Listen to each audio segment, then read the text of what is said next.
E aí, gente, neste vídeo nós vamos ver os mecanismos de segurança que a gente utiliza para implementar as contramedidas que a gente viu no vídeo anterior. O bloco básico das contramedidas é a encriptação e decriptação de dados. Então, o nosso navegador, quando a gente vai fazer uma requisição utilizando o protocolo HTTPS, ele constrói a requisição utilizando o protocolo HTTP, normalmente, como a gente viu. Essa requisição ela passa por um algoritmo de encriptação que utiliza uma chave de encriptação. Depois de encriptada, a gente tem o texto cifrado da nossa requisição e a gente envia o texto cifrado pela rede. O texto cifrado ele é todo embaralhado, então sem a chave de decriptação, um agente malicioso no meio da rede não consegue saber o que a gente está requisitando. O servidor ele recebe o texto cifrado e ele vai decriptar o texto cifrado utilizando uma chave de decriptação. Então a chave de encriptação e de decriptação elas são secretas e elas são necessárias, né, nessas operações de encriptação e decriptação. A mensagem depois de decriptada ela volta a ser texto puro, que vai ser a requisição HTTP que a gente fez originalmente. Aí o servidor vai recuperar o objeto e vai responder para a gente, vai utilizar o mesmo esquema de encriptação da resposta para mandar ela para o receptor. Enquanto o dado está trafegando pela rede, né, em texto cifrado, a gente tem confidencialidade dos dados, porque o agente malicioso não consegue ver o que está trafegando. A gente tem integridade, porque o agente malicioso não consegue modificar o que está trafegando sem que a gente perceba. Ele pode até modificar a informação, só que aí a gente detecta essa violação da integridade na hora que a gente tentar decriptar, porque se o dado for modificado, a decriptação não vai funcionar. E a gente tem a autenticidade também, porque o agente malicioso não consegue mandar uma requisição para o servidor fingindo ser agente, porque ele não tem a nossa chave de encriptação. Então aqui a gente tem a mesma figura, só que mostrando, né, o dado puro aqui, ele antes de ser encriptado, aí a gente passa pelo algoritmo de encriptação, e aí ele passa pela rede todo embaralhado. Não agente malicioso aqui, ele pode até ver o que está trafegando, só que ele não sabe o conteúdo, né? Ele só consegue ver que está passando a informação. A gente precisa decriptar para ver o dado novamente. Existem duas grandes classes de algoritmos de criptografia. Uma delas é a criptografia de chave simétrica, onde a chave de encriptação e a chave de decriptação são idênticas, são a mesma chave. Um problema com esse tipo de criptografia é que o receptor e o transmissor eles precisam combinar essa chave simétrica. Só que você não pode simplesmente transmitir a chave pela rede, caso contrário, o agente malicioso vai capturar a sua chave e vai ser capaz de encriptar e decriptar os dados. Então a gente precisa de uma solução, né, para transmitir a chave simétrica de um lado para o outro. Uma abordagem é utilizar a criptografia de chave pública. Na criptografia de chave pública, a gente tem uma chave, ok, de encriptação que é pública. Todo mundo pode saber qual é essa chave. Todo mundo pode encriptar dados, não tem problema em encriptar. E essa chave pública ela está associada a uma chave privada que a gente usa para decriptar os dados. Então, a única pessoa que consegue decriptar é o detentor da chave privada. Então, quando uma pessoa aqui na esquerda quer comunicar com uma pessoa na direita, ele pode encriptar os dados utilizando a chave pública, manda esses dados pela rede. Como os dados estão cifrados, o agente malicioso não consegue saber o que está sendo enviado. E aí o receptor consegue decriptar.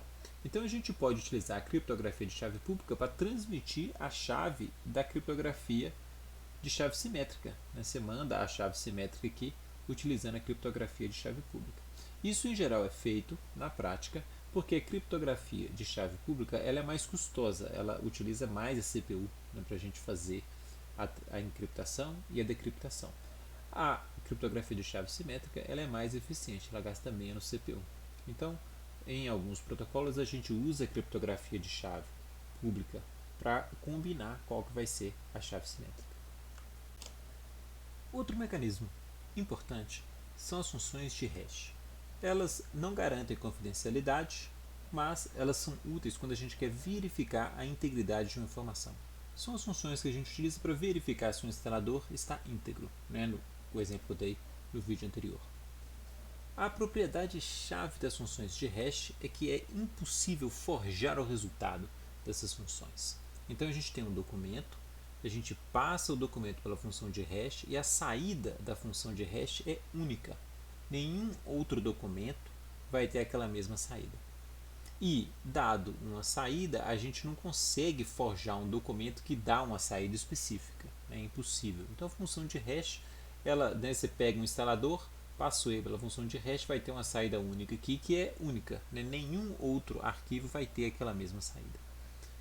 Existem várias funções de hash. Por exemplo, a função md5 é uma função de hash mais antiga, que já tem algumas vulnerabilidades conhecidas, então ela está caindo em desuso. Essa função SHA-1 é a mesma coisa, também já estão criando ataques e o pessoal já está parando de usar. A função SHA-256 ainda não são conhecidos ataques contra ela, então a gente ainda usa bastante. Então existem várias funções de hash e a gente usa essas funções para verificar a integridade. Deixa eu mostrar um exemplo para vocês. Então eu tenho um arquivo readme.md aqui no meu computador, e aí a gente pode dar um md5sum, por exemplo, nesse arquivo readme.md, e aí ele solta uma sequência de caracteres que é o hash desse arquivo readme.md. A gente pode modificar esse arquivo readme.md, e qualquer modificaçãozinha que a gente fizer, o hash muda totalmente. Então eu vou dar só aqui um teste no final desse arquivo, tá?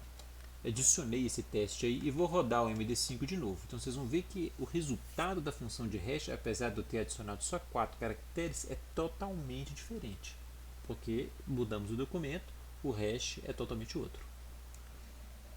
É impossível eu fazer um outro documento que tenha exatamente esse hash aqui, é outra propriedade importante. A gente pode rodar outras funções de hash, o SHA-256, por exemplo, no mesmo arquivo. Vocês vão ver que o SHA-256 tem um textão aqui muito maior, são 256 bits, Aí dá o resultado da função de hash é bem grandão. E aí, do mesmo arquivo.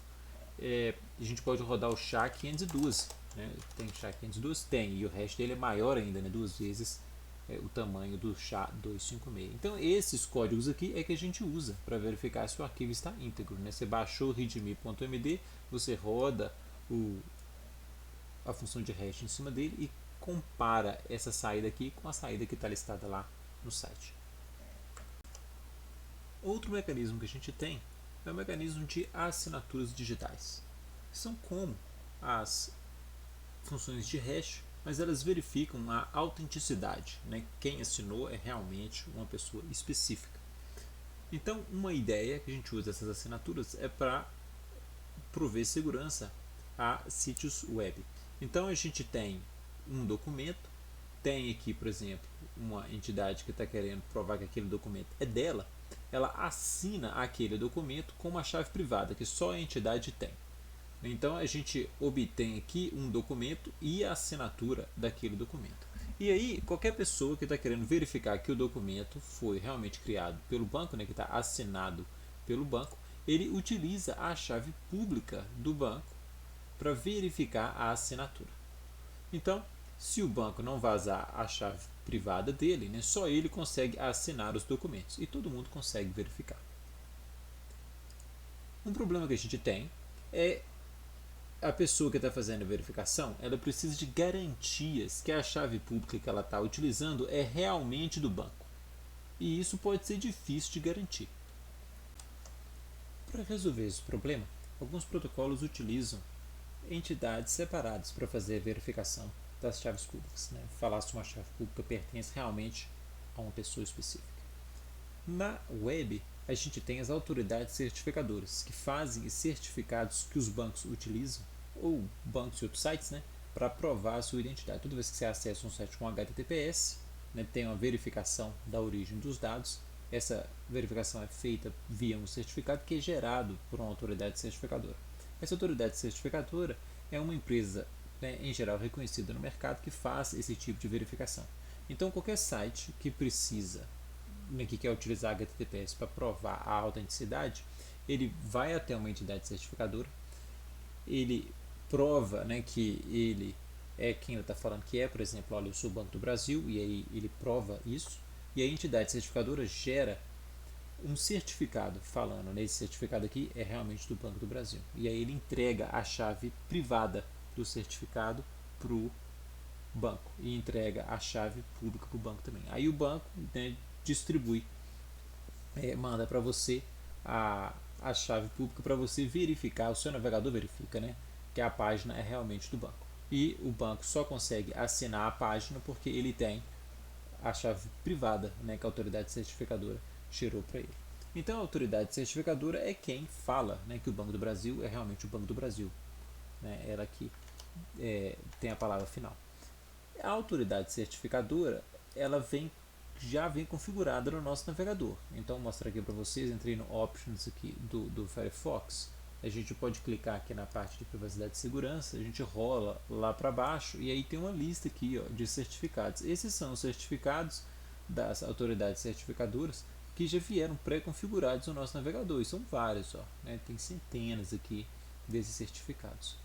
Então essas autoridades certificadoras é que falam, né, no final das contas, se o site que você está acessando é realmente quem ele diz que é.